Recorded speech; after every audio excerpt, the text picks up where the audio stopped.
வணக்கம். எதிர்வரும் பாராளுமன்ற பொதுத் தேர்தலில் தமிழ் மக்களின் பிரதிநிதித்துவத்தை உறுதிப்படுத்துவதற்கு ஏதுவாக கடந்த காலத்தில் தமிழ் தேசிய கூட்டமைப்பில் இருந்து வெவ்வேறு சந்தர்ப்பங்களில் பிரிந்து சென்றவர்கள் மீண்டும் தமிழ் தேசிய கூட்டமைப்பில் இணைந்து கொண்டு தமிழரசுக் கட்சியின் பேரில் தமிழரசுக் கட்சியின் சின்னத்தில் கடந்த காலத்தைப் போலவே மீண்டும் இணைந்து போட்டியிட முன்வர வேண்டும் என்ற கோரிக்கையை புன்முறுவலோடும் வினயத்தோடும் தாம் விடுப்பதாக தமிழரசுக் கட்சியின் சார்பில் அதனுடைய பேச்சாளர் பாராளுமன்ற உறுப்பினராக சமீப காலம் வரையில் இருந்தவர் சுமந்திரன் விடுத்திருக்கின்றார். புன்முறுவலோடு விடுக்கப்பட்டிருக்கும் இந்த கோரிக்கைக்கு புன்முறுவலோடு பதிலளிப்பதுதான் நியாயமானது. அந்த வகையில் நாங்கள் புன்முறுவலோடு எங்களுடைய பதிலை அளிக்க வேண்டியிருக்கிறது. எங்களுடைய பதில் என்று நான் கூறுகிற பொழுது நாங்கள் 5 கட்சிகள் ஜனநாயக தமிழ் தேசிய கூட்டணி என்ற பெயரிலே இணைந்து செயற்பட்டு கொண்டிருக்கும் சூழ்நிலையில் அதில் அங்கம் வகிக்கும் எமது தமிழ் தேசிய கட்சியின் சார்பில் இந்த பதிலை நாங்கள் வழங்குகிறோம். இருந்தும் இந்த அழைப்பு தொடர்பிலே உரிய தகுந்த முடிவினை எதிர்வரும் செவ்வாய்க்கிழமை ஜனநாயக தமிழ் தேசிய கூட்டணியின் அங்கத்துவ கட்சிகள் அனைத்தும் ஒன்றாக கூடி ஆராய்ந்து நிச்சயமாக வழங்க முடியும் என்று நாங்கள் எதிர்பார்க்கின்றோம். எம்மை பொறுத்தமட்டிலே அம்பாறை மற்றும் திருகோணமலை மாவட்டங்களை பொறுத்தமட்டில் தமிழ் மக்களின் பிரதிநிதித்துவத்தை உறுதிப்படுத்துவதற்கான அவசியம் ஏற்பட்டிருக்கிறது என்ற உணர்வின் அடிப்படையிலே அந்த 2 மாவட்டங்களிலும் எந்தவிதமான தயக்கமுமின்றி அனைத்து தமிழ் தேசிய கட்சிகளோடும் தமிழரசுக் கட்சி உட்பட இணைந்து கூட்டாக செயற்படுவதற்கு நாங்கள் தயாராக இருக்கின்றோம். நாங்கள் அங்கம் வகிக்கும் ஜனநாயக தமிழ் தேசிய கூட்டணியை பொறுத்தமட்டிலும் இந்த விவகாரத்தில் எந்த விதமான தயக்கமும் கிடையாது. பரிபூரணமான ஒத்துழைப்பை வழங்குவது என்கிற கருத்தே எமது கூட்டணியில் மேலோங்கி நிற்கின்றது. ஆகவே இந்த விடயத்தில் தமிழ் தேசிய அரசியல் பரப்பில் உள்ள அனைத்து கட்சிகளும் ஒன்றாக இணைந்து இந்த தேர்தலை சந்திக்க முடியும் என்று நாங்கள் நம்புகிறோம்.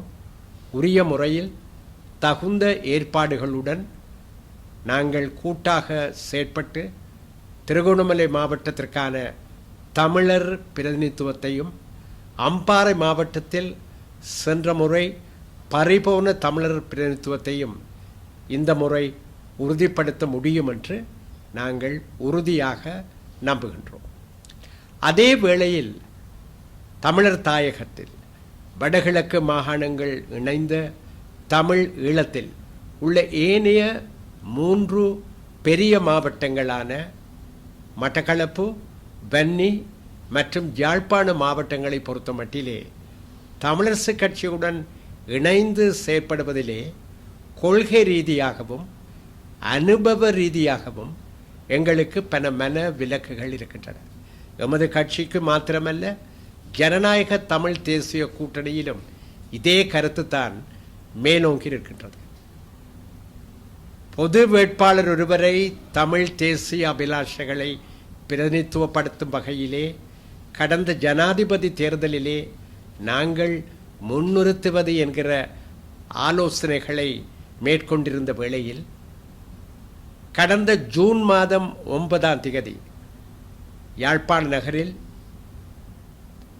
தந்தை செல்வா நினைவரங்கத்திலே நடைபெற்ற ஓர் பொது கருத்தாடலில் கலந்து கொண்ட நண்பர் சுமந்திரன் ஒரு திட்டவட்டமான போர் அறிவிப்பினை வெளியிட்டிருந்தார். அதாவது தனது கட்சி இந்த விடயத்தில் முடிவெடுப்பதற்கு முன்னரே அவர் பொது வேட்பாளரை தோற்கடித்தே தீருவோம் என்கிற சபதத்தை அங்கு வெளியிட்டதோடு அதற்கான போர் பிரகடனத்தையும் செய்திருந்தது மக்கள் அனைவருக்கும் ஞாபகத்தில் இருக்கும் என்று நாங்கள் நம்புகிறோம். பொது வேட்பாளரை தோற்கடிப்பதற்காக எத்தகைய முயற்சிகள் மேற்கொள்ளப்பட்டன, எத்தகைய பிரசாரம் மேற்கொள்ளப்பட்டது என்பதற்கு அப்பால் சிங்கள பேரினவாதத்தை முன்னிறுத்தி நின்ற ஒரு கட்சியின் வேட்பாளருக்கு பகிரங்கமாகவே தமிழரசு கட்சியில் உள்ள சுமந்திரன் அணியினரால் ஆதரவு தெரிவிக்கப்பட்டது மாத்திரமன்றி பிரசாரமும் மேற்கொள்ளப்பட்டது. இருந்தும் தமிழ் பொது வேட்பாளர் பல்வேறு தடைகளை தகர்த்தெறிந்து கணிசமான அளவு வாக்குகளை பெற்றது மாத்திரமல்ல, தமிழ் தேசியம் என்பது யாரும் நினைப்பது போலன்றி ஓர் உறுதியான கற்பாறையாக தொடர்ந்து நீடிக்கும் நிலைக்கும் தன்னுடைய இலட்சியத்தை வென்றெடுக்கும் வரையிலே என்பது நிலைநாட்டப்பட்டிருக்கிறது. இந்த பின்னணியில்தான் இப்பொழுது பொது தேர்தல் அறிவிப்பு வந்தவுடன் தமிழரசு கட்சியின் சார்பிலே புன்முறுவலோடு இணைப்பிற்கான அழைப்பு விடுக்கப்பட்டிருக்கிறது. அதில் பிரச்சனை இல்லை. ஆனால் இணைவது எதற்காக, எந்த அடிப்படையில் என்ற கேள்வி எழுகிறது. தமிழ் தேசியத்தை சிங்கள பேரினவாதத்தோடு சமரசம் செய்து வைப்பதற்காகவா இந்த அழைப்பு, அல்லது இருக்கின்ற பதவிகள் கதிரைகள் பறிபோய்விடாமல் பாதுகாப்பதற்கா இந்த அழைப்பு, அல்லது கடந்த காலத்தை போல ஆட்சி கட்டிலில் அமர்ந்திருப்பவர்களோடு திரைமறைவு பேச்சுகளை நடாத்தி சமரச அரசியலை முன்னெடுத்து அந்த அந்த பொறிமுறையின் ஊடாக தமிழ் தேசிய அபிலாஷைகள் சமரசம் செய்யப்படுவதற்கான ஓர் வேதனைக்குரிய அத்தியாயத்தை மீண்டும் எழுதுவதற்கா இந்த அழைப்பு என்ற கேள்விகளை நாங்கள் எழுப்ப வேண்டிய கட்டாயமான நிலையிலே இருக்கின்றோம்.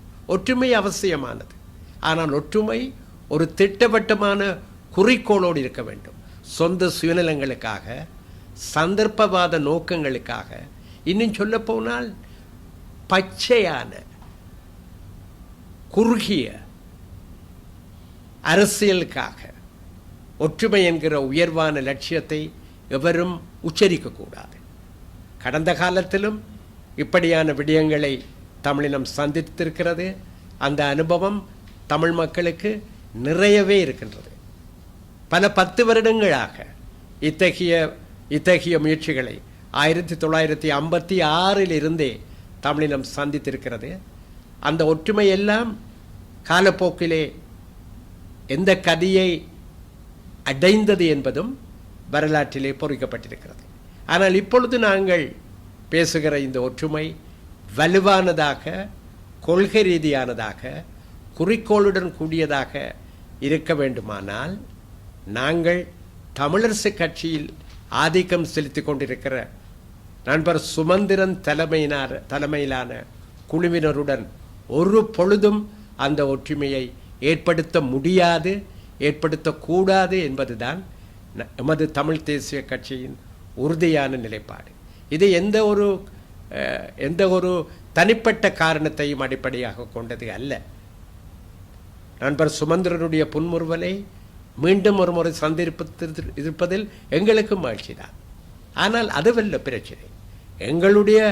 எங்களுக்கு முன்னால் உள்ள ஒரே ஒரு கேள்வி, தமிழ் மக்களுடைய அரசியல் அபிலாஷைகளை முன்னெடுப்பதற்கு இப்பொழுது ஒரு பிரேரணையாக அல்லது ஒரு யோசனையாக அல்லது ஒரு அழைப்பாக முன்வைக்கப்பட்டிருக்கிற இந்த ஒற்றுமை எவ்வளவு தூரம் உதவ முடியும், எவ்வளவு தூரம் ஆரோக்கியமான அரசியல் நடவடிக்கையாக அமைய முடியும் என்பதுதான். முதலிலே தமிழரசு கட்சிக்குள்ளே ஒற்றுமைப்பட முடியாதவர்கள் சொந்த சுயநலங்களுக்காக இன்றைக்கு தனியொரு அணியினை நடாத்தி கொண்டிருப்பவர்கள் இன்றைக்கு ஒற்றுமைக்கான அழைப்பினை புன்முறுவலோடு விடுப்பது என்பது எங்களை பொறுத்த மட்டிலே ஒட்டுமொத்த தமிழ் மக்களையும் ஏமாற்றுவதாகத்தான் இருக்க முடியும். தமிழரசு கட்சியில் உள்ள இலட்சியவாதிகள், கொள்கைவாதிகள் இன்னமும் தமிழரசு கட்சியின் அடிப்படை நோக்கத்தோடு இணைந்து செல்பவர்களோடு கைகோர்த்து நிற்பதிலே எங்களுக்கு பிரச்சனை இல்லை. ஆனால் அத்தகைய ஒற்றுமையை இன்றைய சூழ்நிலையிலே அடுத்து வரும் சில தினங்களுக்குள்ளே நாங்கள் ஏற்படுத்த முடியுமா என்பது பாரதூரமான ஒரு கேள்வி. ஏனெனில் தமிழரசு கட்சி என்ற அந்த அமைப்பின் வரையறை குறுக்கே நிற்கிறது. இந்த பின்னணியிலே நாங்கள் உறுதியாக சொல்ல விரும்புகிறோம், எதிர்வரும் செவ்வாய்க்கிழமை நமது ஜனநாயக தமிழ் தேசிய கூட்டணி இந்த விடயத்திலே ஒரு முடிவினை எடுப்பதற்கான கூட்டத்தினை நடாத்தும் என்றும் அதில் இந்த கருத்துக்களை தமிழ் தேசிய கட்சி உறுதியாக முன்வைக்கும் என்றும் நாங்கள் கூற கடமைப்பட்டிருக்கிறோம். ஆனால் எமது தமிழ் தேசிய கட்சியை பொறுத்தமட்டிலே தமிழரசு கட்சியில் உள்ள சந்தர்ப்பவாத சுயநல சிங்கள பேரினவாதத்தின் முகவர்களோடு ஒட்டுமிருக்க முடியாது, உறவும் இருக்க முடியாது. நன்றி, வணக்கம்.